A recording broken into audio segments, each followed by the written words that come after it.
Assalamualaikum warahmatullahi wabarakatuh. Selamat pagi semua. Alhamdulillah kita bisa bertemu secara virtual ini dalam keadaan sehat walafiat. Puji syukur kehadirat Allah yang Maha Kuasa senantiasa kita haturkan kepadanya, karena di pagi yang cerah ini kita bisa bermuajahah dalam mata kuliah pendidikan inklusif dalam keadaan sehat walafiat. Amin Allahumma amin.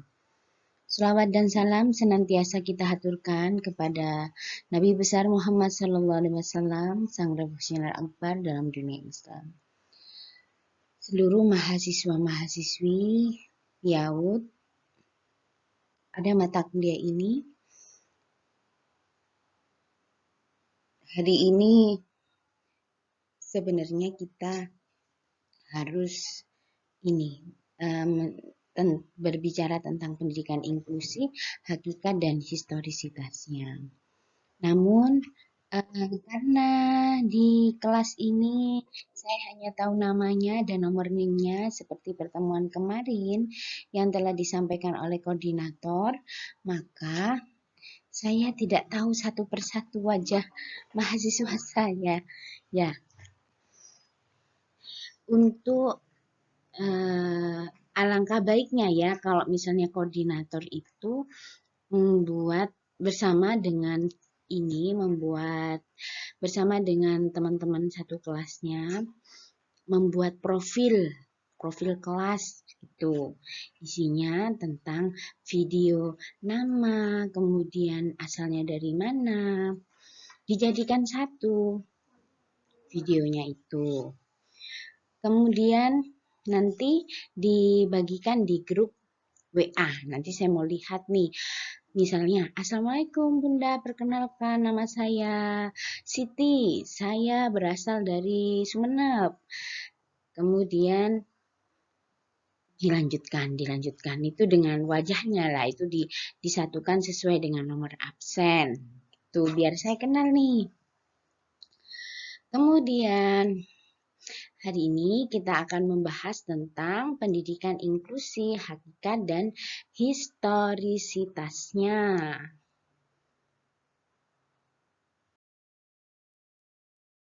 Berkaitan dengan hakikat pendidikan inklusif, perlu kita ketahui, kenapa sih kita harus belajar tentang pendidikan inklusif?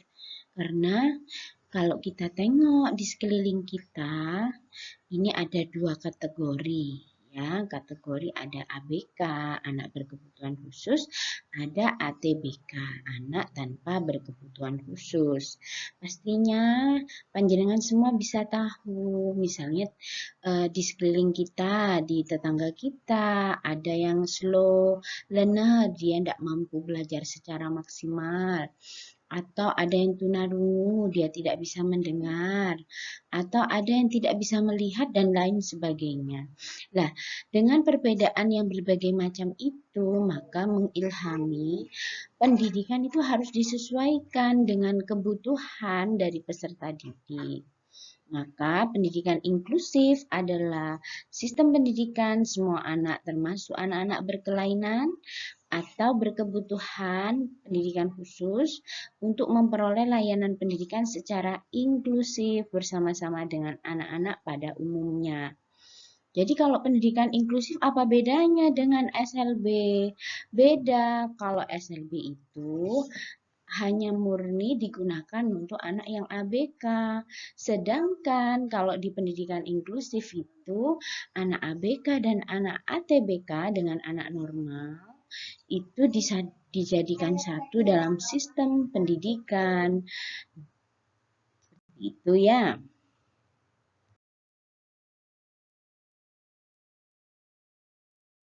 Tujuan pengembangan kurikulum inklusi. Ayo. Pastinya ada yang bertanya-tanya, loh kenapa dan untuk apa sih kita harus mengembangkan kurikulum pendidikan inklusi? Ini tujuannya. Tujuan yang pertama yaitu memberikan kesempatan yang seluas-luasnya kepada peserta didik yang memiliki kelainan fisik, emosional, mental, dan sosial, atau memiliki potensi kecerdasan dan atau bakat istimewa untuk memperoleh pendidikan yang bermutu sesuai dengan kebutuhan dan kemampuannya. Kemudian tujuan yang kedua, mewujudkan penyelenggaraan pendidikan yang menghargai keanekaragaman dan tidak diskriminatif bagi semua peserta didik. Analoginya atau perumpamaannya misalnya ya, ada sekolah di hutan nih. Ada berbagai macam binatang pingin sekolah. Ada monyet, ada ikan, ada kelinci. Nah, terus bagaimana nih gurunya? Gurunya kebetulan namanya gajah. Lah, terus gimana mengajarkannya? Kalau di dalam pendidikan inklusif, maka cara mengajarnya disesuaikan dengan kebutuhannya. Kalau misalnya ikan diajarkan oleh gajah, oleh gurunya, ikan tetap berada di air. Begitu. Kemudian kalau monyet diajarkan, kalau monyet itu sukanya lompat-lompat dan sebagainya, maka gurunya harus lebih mengerti, memahami, oh kalau tipikalnya monyet sama kelinci ini beda. Kalau monyet ini begini, maka dia kurikulumnya harus mengikuti kurikulum kemampuan atau kebutuhan monyet, ikan, dan kelinci. Jadi tidak bisa disamaratakan. Misalnya harus sekolah di ruangan kelas, ikan, monyet, dan kelinci harus datang semua. Ya kasihan ikannya bisa mati karena dia harus keluar dari air. Lah, guru yang baik di pendidikan inklusi, dia paham tentang kebutuhan dari peserta didiknya sehingga mengkreasikan, mengembangkan kurikulumnya sesuai dengan kebutuhan anak. Kemudian, apa sih nilai-nilai filosofis dari pendidikan inklusif? Ya, jadi pendidikan inklusif itu nilai filosofinya atau falsafahnya yaitu pendidikan untuk semua. Kita tidak membeda-bedakan bahwasanya oh kalau ABK nih harus diajar dengan guru yang killer. Kalau yang normal guru yang tidak killer. Kalau ABK harus banyak ini apa medianya, kalau ATBK nggak usah pakai media, diceramah aja lah. Itu nggak benar. Jadi, karena pendidikan ini untuk semua, meskipun ngajar ATBK, anak tanpa berkebutuhan khusus, juga harus dilihat potensi dari peserta didik, gaya belajarnya, dan sebagainya. Kemudian, yang kedua, kalau yang pertama, education for all, pendidikan untuk semua. Yang kedua, belajar hidup bersama dan bersosialisasi. Selama ini, karena ibu-ibu ini pernah mengajar pendidikan inklusi satu atap, mulai dari TK, SD, SMP, SMA, dan D3. Maksudnya begini, kalau anak-anak itu diletakkan misalnya di SLB dan di sekolah formal, sekolah regional, sekolah formal misalnya hanya khusus untuk anak-anak normal. Ketika anak ABK ini yang lulusan dari SLB, dia keluar dari kelasnya atau misalnya lulus, cara bersosialisasinya dia agak gap, ada kesenjangan dengan anak-anak normal.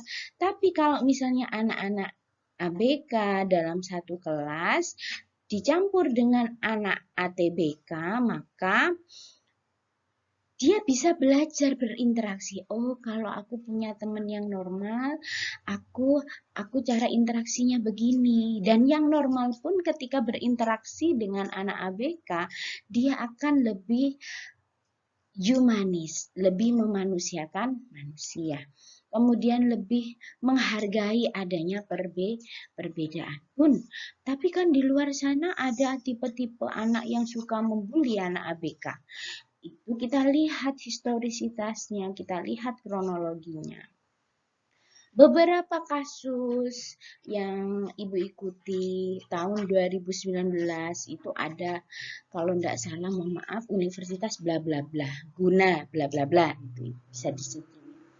Ada mahasiswa autis, tapi dia tipe ABK yang tidak hanya autis, tapi dia tipe cerdas istimewa, bakat istimewa. Orang tuanya paham kalau anak ini punya bakat IT. Kemudian masuk di sekolah formal, di kampus formal, di situ bersama anak-anak normal. Karena awal-awal anaknya itu di sekolah khusus yang ABK, cara berkomunikasi dengan anak normal itu tidak terlalu bisa. Jadi dia banyak diemnya. Sehingga teman-temannya yang meskipun mahasiswa loh ya, ada yang membuli seperti itu. Teman-temannya itu banyak menyakiti dia dan sampai ada videonya itu viral. Ini yang dikecam oleh ahli pendidikan inklusif. Kok bisa sekolah level universitas level tinggi, tetapi cara memperlakukan mahasiswa yang ABK tidak manusiawi. Lah, itu berarti tidak sesuai dengan filosofi belajar hidup bersama dan bersosialisasi. Kemudian filosofi yang ketiga yaitu integrasi pada lingkungan. Jadi setiap anak nih berhak menyatu dengan lingkungannya dan menjalin kehidupan sosial yang harmonis. Ayo, di berita tuh ada, Bunda, ada berita anak dipasung selama 12 tahun di kandang sapi. Astagfirullahaladzim. Kok bisa orang tua sebegitu tega mempasung anaknya?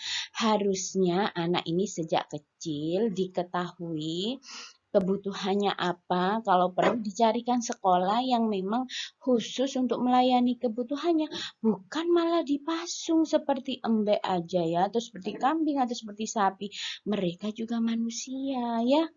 Kemudian filosofi selanjutnya yaitu penerimaan terhadap perbedaan.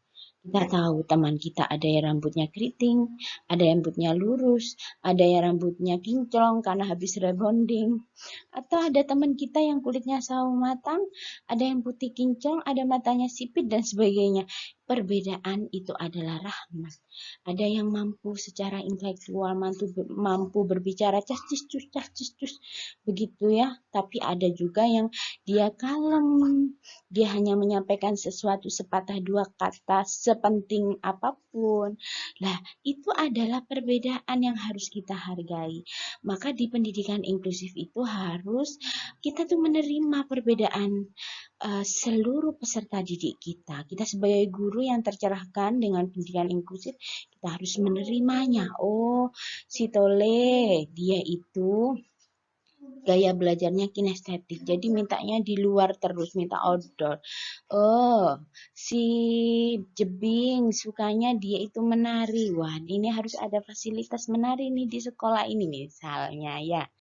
Itulah filsafah atau falsafah pendidikan inklusif. Dasar hukum pendidikan inklusif. Sebenarnya kalau berbicara masalah hukum ini memang sifatnya paten dan harus dibaca. Jangan mengandalkan materi yang Ibu share di sini. Kita saling tabayun, saling sharing. Bisa dibaca di buku-buku tentang pendidikan inklusif atau di website dan sebagainya. Jadi ada beberapa referensi yang Ibu gunakan. Kalau misalnya Anda, Bunda, saya habis belajar ini, di referensi ini menyebutkan tentang ini, dan ini. Tidak apa-apa, saya terbuka untuk membuka sharing tabayun dengan panjenengan semua. Dengan hazanah pengetahuan semakin Anda baca, maka akan merasa bahwa ya Allah ternyata ilmu saya kok masih sedikit, masih banyak ilmu-ilmu Allah yang bertebaran di luar sana. Nah, maka harus semangat membaca. Dasar hukum pendidikan inklusif, dasar ini berdasarkan Deklarasi Universal Hak Asasi Manusia tahun 1948. Kita merdeka 1945. Loh, Kok jauh ya? Kenapa nggak sebelum 1945? Karena pada masa 1945 itu di luar Indonesia lagi bergejolak Perang Dunia Kedua, sehingga banyak sekali praktisi-praktisi pendidikan itu yang lebih mementingkan mempertahankan dirinya agar selamat dari Perang Dunia Kedua. Jadi pada tahun 1948 ini ada Deklarasi Universal Human Rights, hak asasi manusia, bahwa setiap orang mempunyai hak atas pendidikan. Semuanya berhak, baik itu anak normal maupun anak yang tidak normal atau ABK. Pernyataan tahun 1948 itu masih banyak sekali yang tidak mentaatinya di negara-negara yang pasca mereka Perang Dunia Kedua, banyak yang tidak mentaatinya. Ada anak korban perang yang itu dia kehilangan kaki atau kehilangan mata dan sebagainya. Banyak yang ditelantarkan oleh negara, tidak diberi akses pendidikan sehingga mereka menjadi gelandangan, tidak terawat dan sebagainya. Sehingga perlu ada kesepakatan lagi yang lebih humanistik, yang lebih bisa diimplementasikan, yaitu pada tahun 1994 ada pernyataan Salamanca atau Salamanca ya. Bukan semangka tapi Salamanca ya. Pernyataan Salamanca dan kerangka aksinya tentang pendidikan kebutuhan khusus tahun 1994, yaitu dokumen internasional utama tentang prinsip-prinsip dan praktik pendidikan inklusif. Jadi sifatnya kalau 1948 adalah deklarasi universal. Kalau di Salamanca ini kerangka aksinya juga, prinsip-prinsipnya, kerangka aksinya, praktek di lapangannya itu dijelaskan. Ya, dijelaskan dan diimplementasikan. Ada beberapa konsep inti inklusi yang tersirat dalam dokumen Salamanca tersebut. Yang pertama, anak-anak memiliki keberagaman yang luas dalam karakteristik dan kebutuhannya. Perbedaan adalah normal. Sekolah perlu mengakomodasi semua anak. Tidak hanya sistemnya dipisah-pisah. Nah, ini enggak benar nih. Kemudian anak penyandang cacat atau berkelainan seyogianya bersekolah di lingkungan sekitar tempat tinggalnya. Partisipasi masyarakat sangat penting dalam inklusi. Pengajaran yang terpusat pada anak merupakan inti inklusi. Kurikulum yang fleksibel disesuaikan dengan kebutuhan anak. Inklusi memerlukan sumber-sumber dan dukungan yang tepat. Inklusi penting bagi harga diri manusia dan pelaksanaan hak asasi manusia secara penuh. Sekolah inklusif memberikan manfaat bagi semua anak karena membantu menciptakan masyarakat yang inklusif. Inklusi meningkatkan efisiensi dan efektivitas biaya pendidikan. Oke, ini ada beberapa inti dari inklusif dalam dokumen Salamanca.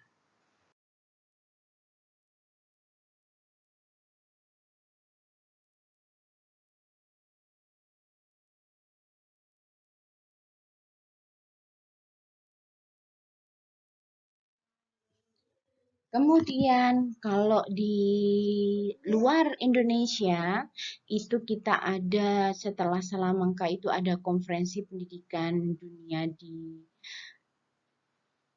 Senegal. Kemudian ada banyak nih di slide 8 dan 9 ya.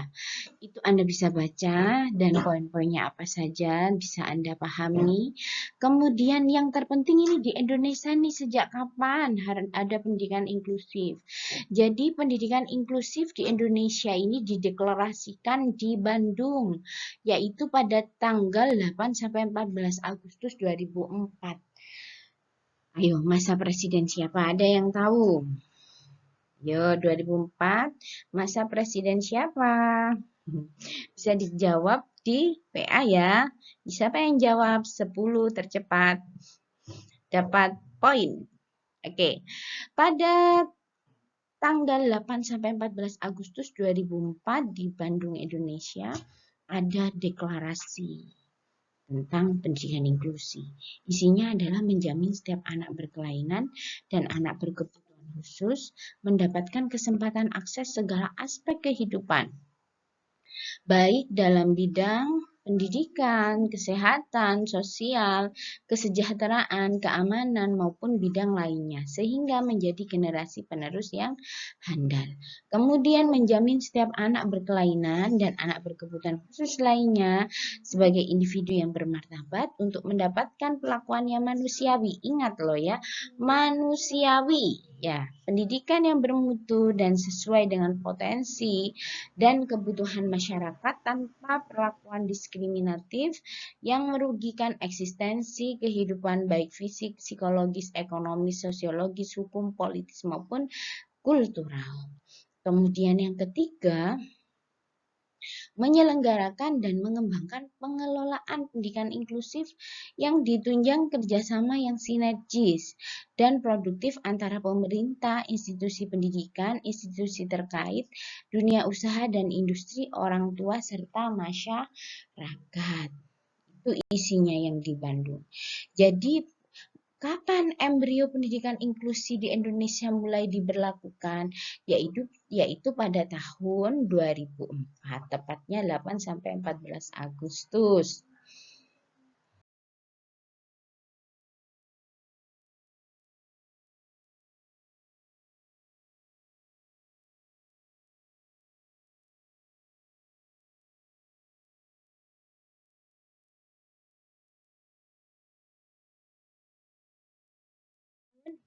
Misalnya ada yang bertanya, Bun, antara deklarasi yang 2004 dengan yang di slide nomor 14 ini kok enggak sama?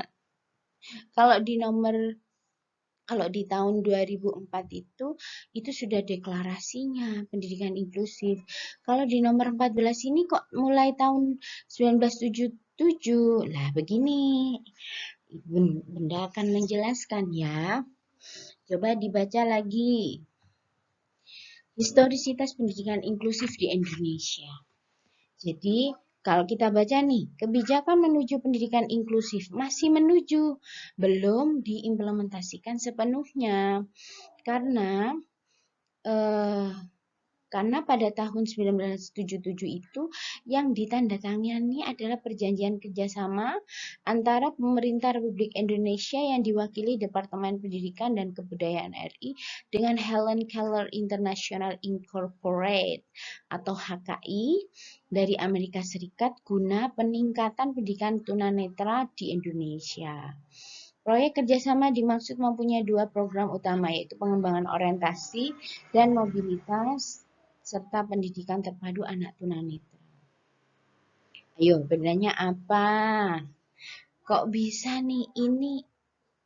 Kalau tahun 1977 ini masih embrionya, belum pendidikan inklusif secara menyeluruh. Embrio, tahu embrio? Embrio itu bibit-bibitnya mulai ditanamkan. Kenapa kok dibilang belum pendidikan inklusif secara penuh? Karena kita lihat loh, yang diajak kerjasama kok hanya anak tunanetra saja atau lembaga yang berkaitan dengan pengembangan anak tunanetra. Kenapa tidak semua? Karena ketunaan tidak hanya tunanetra, tapi alhamdulillah 1977 pemerintah sudah membuka peluang untuk kerjasama lebih lanjut. Ingat, tapi ini masih embrio pendidikan inklusif, ya.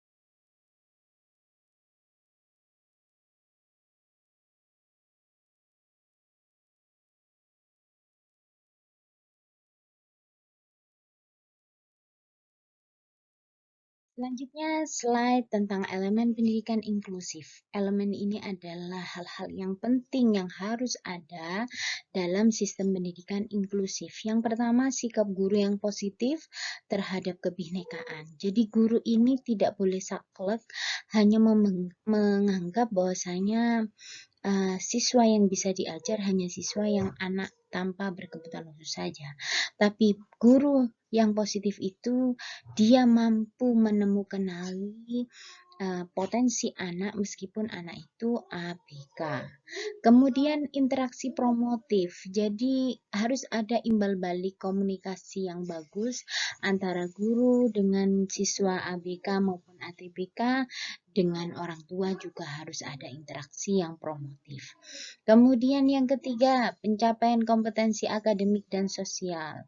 Jadi untuk mengetahui potensi anak maka harus ada target pencapaian kompetensi akademik dan sosial bagi anak ABK maupun ATBK. Kemudian yang keempat, pembelajaran adaptif. Jadi pembelajaran adaptif ini harus menyesuaikan dengan kondisi lingkungan, kemudian potensi dari anak berkebutuhan khusus.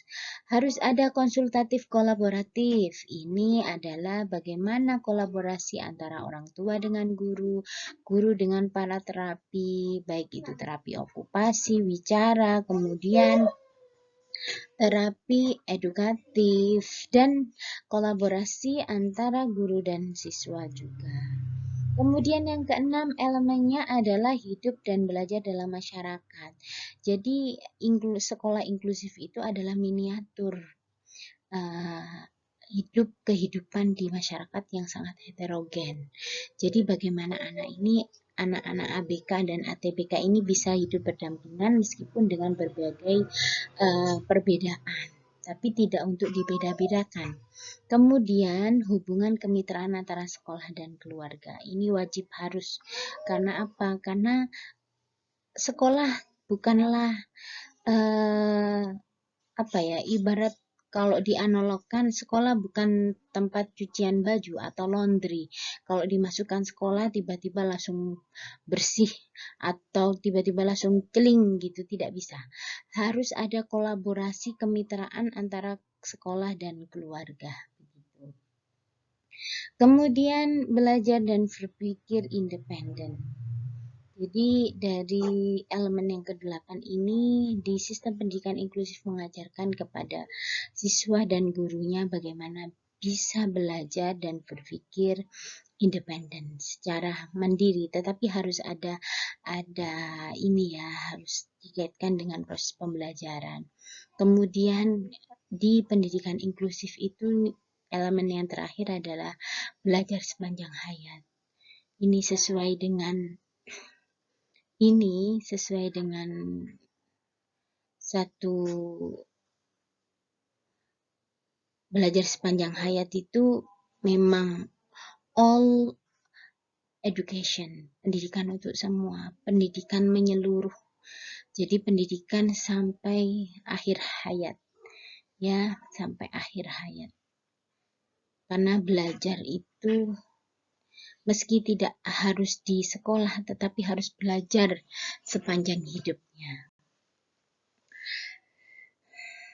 Terima kasih, itu yang elemen pendidikan inklusif. Setelah saya jelaskan beberapa slide, kemudian Anda membaca sendiri sampai dengan kerangka aksi Dakar, pastinya Anda berpikiran begini, apa sih perbedaan inklusif dan eksklusif? Nah, ya kita bahas nih. Jadi kalau inklusif dan eksklusif menurut perasaan anak nih, Bunda pernah mengajar itu dan Bunda merasakan sendiri ketika anaknya Bunda misalnya dia mutasi dari SLB ke pendidikan inklusif. Beda. Kalau anak dari SLB, mohon maaf, tidak semua SLB seperti itu, tapi kebetulan murid yang pindahan dari SLB itu lebih minder ketika bergabung dengan anak-anak di inklusi. Apalagi anak-anak yang sekolah di sekolah formal, sekolah pemerintah yang hanya dihuni anak ATBK gitu.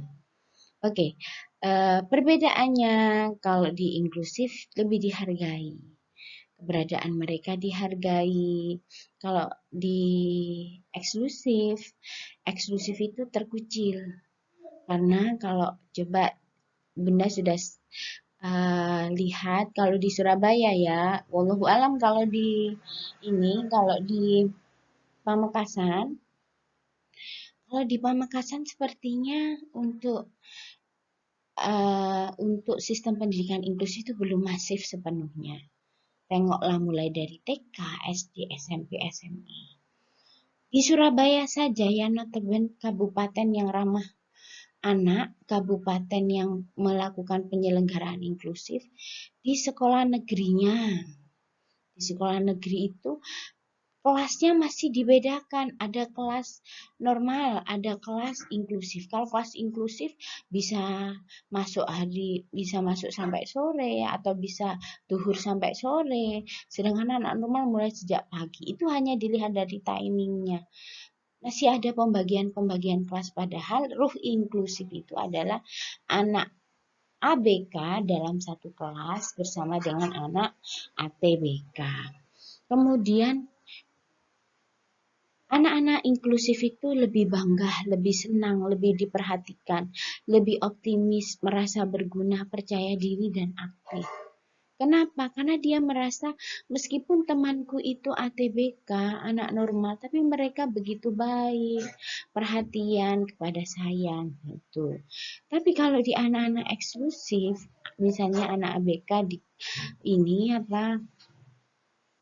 di sekolah yang formal yang hanya dihuni anak ATBK, anak normal saja, maka dia merasa terkucilkan karena merasa beda sendiri dengan teman-temannya.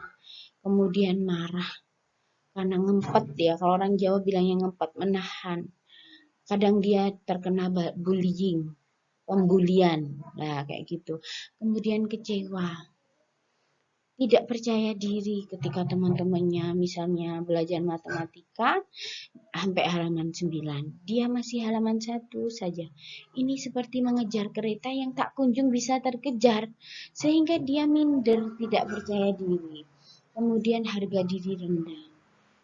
Kalau harga diri rendah karena teman-temannya aktif, proaktif, ikut ekstra ini dan itu, sedangkan dia karena secara IQ atau fisik dia tidak bisa, maka dia merasa harga dirinya rendah, frustasi, merasa tidak berguna, merasa direndahkan dan pesimis. Kalau hal-hal psikologis ini diakomodir, maka dibiarkan begitu saja, maka bisa efeknya adalah di masa depannya dia tidak bisa berkembang secara maksimal sebagai individu. Ya. Oke. Itu perbedaan inklusif dan eksklusif versi perasaan anak. Maaf ya, ada tadi intermezzo telur bu, maklum ini namanya di pedesaan ya, jadi banyak orang di Waringin jualan, jadi suaranya masih ada tambahan-tambahan begitu intermezzo. Kita sebagai seorang calon pendidik inklusif, maka ya dihargai. Itulah masyarakat. Masyarakat ada yang profesinya ini, profesi itu, kita harus tetap hargai dan hormati. Keuntungan program inklusif. Jadi begini, ada beberapa keuntungan. Kenapa sih kok harus ada pendidikan atau program pendidikan inklusif? Yang pertama untuk anak ABK, anak kebutuhan khusus, yaitu terhindar dari label negatif. Kamu tuh loh kok cacat, kamu tuh kenapa nggak bisa ngelihat? Ya, label-label negatif, kamu kok, mohon maaf, goblok, atau kamu kok lolah, loading lama misalnya. Itu enggak boleh kata-kata sebagai seorang peserta atau seorang pendidik, calon pendidik inklusif, enggak boleh bilang melabeli anaknya, melabeli murid-muridnya TK. Cong, Kakecong, bebal banget lah. Itu enggak boleh kayak gitu. Karena itu akan mendistorsi atau membuat seorang anak itu merasa minder dengan pelabelan negatif. Harusnya guru pendidikan inklusif itu, wah pinter ya sayang ya, belajar lagi ya nak ya, begitu. Biar tambah pinter. Nah, harus kata-kata positif yang diberikan kepada seorang murid-muridnya. Kemudian anak memiliki rasa percaya diri. Kemudian memiliki kesempatan menyesuaikan diri dan anak memiliki kesiapan menghadapi kehidupan nyata. Karena pendidikan inklusif ada miniatur heterogenitas atau berbagai macam berbagai macam tipikal manusia di dalam sistem pendidikan inklusif, sehingga ketika dia keluar dari lembaga pendidikan inklusif itu, maka dia akan bisa menyesuaikan diri dengan kehidupan bersama dengan orang-orang normal di sekitarnya. Kemudian bagi anak ATBK, belajar mengenai keterbatasan tertentu, dia lebih humanis. Oh ternyata aku harus banyak bersyukur nih, Allah telah kasih mata kepadaku. Daripada si A, dia tidak bisa melihat dengan maksimal misalnya gitu. Ada rasa syukur. Kita sebagai pendidikan Islam anak usia dini harus menekankan rasa syukur karena Allah Subhanahu wa taala. Nilai-nilai keislaman harus tetap diajarkan, harus senantiasa diajarkan. Begitu. Ya. Jadi rasa syukur itu penting diberikan ketika proses pembelajaran. Kemudian mengetahui keterbatasan dan keunikan teman-temannya, peduli terhadap keterbatasan temannya. Kemudian dapat mengembangkan keterampilan sosial, berempati terhadap permasalahan temannya dan membantu temannya yang kesulitan. Intermezzo, batuk-batuk dikit. Jadi begini, ibu punya cerita, ada temannya bunda ini, begini. Dulu ketika di Surabaya itu ada salah satu murid, dia tidak bisa mengeluarkan suara apapun. Tapi ketika di rumah dia bisa bercerita kepada keluarganya. Di sekolah dia diam saja dan dia berkomunikasi dengan gaya tubuhnya. Pada suatu ketika, pada saat itu saya mengajar pendidikan agama Islam. Saya nggak kehilangan akal. Bagaimana ya caranya anak ini bisa berkomunikasi dengan teman-temannya, dengan saya termasuk gurunya. Saya observasi dulu, diamati dulu. Saya tanya ke orang tuanya bagaimana kondisi di rumah. Herannya saya ketika di rumah, si anak ini ternyata bisa berkomunikasi dua pihak dengan keluarga dan adiknya. Berarti kalau di rumah bisa, anggitannya kita di sekolah pun bisa. Akhirnya anak ini yang biasanya duduk dengan anak sama-sama ABK, maka sama bunda didudukkan bersama dengan anak ATBK yang memang itu cerewet. Maksudnya banyak omongnya, aktif gitu. Akhirnya dia ikut-ikutan aktif. Misalnya, itu mau pinjem ini, mau pinjem penghapus. Biasanya dia hanya menggelengkan kepalanya atau dia langsung memberikan penghapus itu kepada temannya. Tapi semenjak dia berteman dengan temannya yang ATBK yang normal tadi, akhirnya dia bilang gini, dia bisa mengatakan ini, itu sudah pencapaian besar bagi guru pendidikan inklusif. Berarti dia bisa berkomunikasi dong. Akhirnya lambat laun, dia bisa komunikasi dua pihak. Guru tuh harus bisa menemui dan mengenali potensi bagi anak.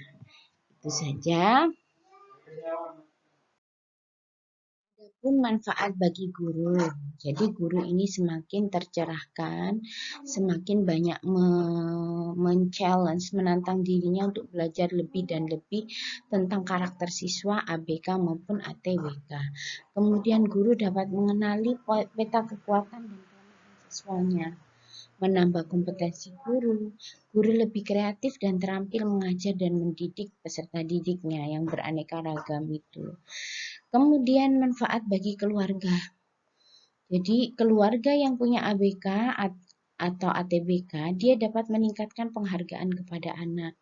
Orang tua yang memiliki anak berkebutuhan khusus senang ketika anaknya dapat bersosialisasi dengan baik tanpa ada diskriminasi. Orang tua yang anaknya tidak memiliki kebutuhan khusus senang ketika anaknya memiliki keterampilan sosial yang baik. Dia menghargai temannya, dia bisa berinteraksi dengan temannya, dia bisa berbagi dengan temannya. Wah, itu sebuah nilai penanaman nilai-nilai karakter yang baik bagi anak. Nah, itu saja historisitas dan pendidikan inklusif. Jadi kita sebagai calon pendidik yang inklusif, maka seyogianya kita belajar tentang sistem pendidikan inklusif. Karena implementasi deklarasi tahun 1994 itu tidak akan masif jika tidak dilakukan oleh stakeholder pendidikan mulai dari lintas bawah. Lah, lintas bawahnya itu siapa? Tingkat bawahnya itu siapa? Ya, kita. Kita adalah calon pendidik anak usia dini. Jadi, tingkat bawah itu TK, SD. Agak menengah SMP, SMA. Tinggi yaitu di universitas. Jadi pendidikan inklusif itu seyogianya diimplementasikan mulai tingkat bawah sampai tingkat atas. Kalaupun ada pertanyaan pada pertemuan kali ini, Ibu Bunda persilahkan untuk bertanya di grup WA. Mohon maaf jika ada salah. Wallahul muwaffiq ila aqwamit thoriq. Wassalamualaikum warahmatullahi wabarakatuh. Demikian penjelasan saya terkait hakikat dan sejarah pendidikan inklusif. Mohon maaf jika ada salah kata dan semoga ilmu ini bermanfaat. Jika ada yang ditanyakan atau perihal tidak paham, bisa melalui grup WA ataupun melalui kolom chat di akun YouTube Bunda Mulyatul Maufiro dengan menyebutkan nama, NIM, dan pertanyaannya.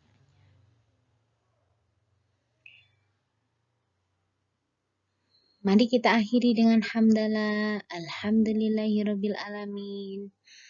Semoga yang sedikit ini bermanfaat fid dunya wal akhirah.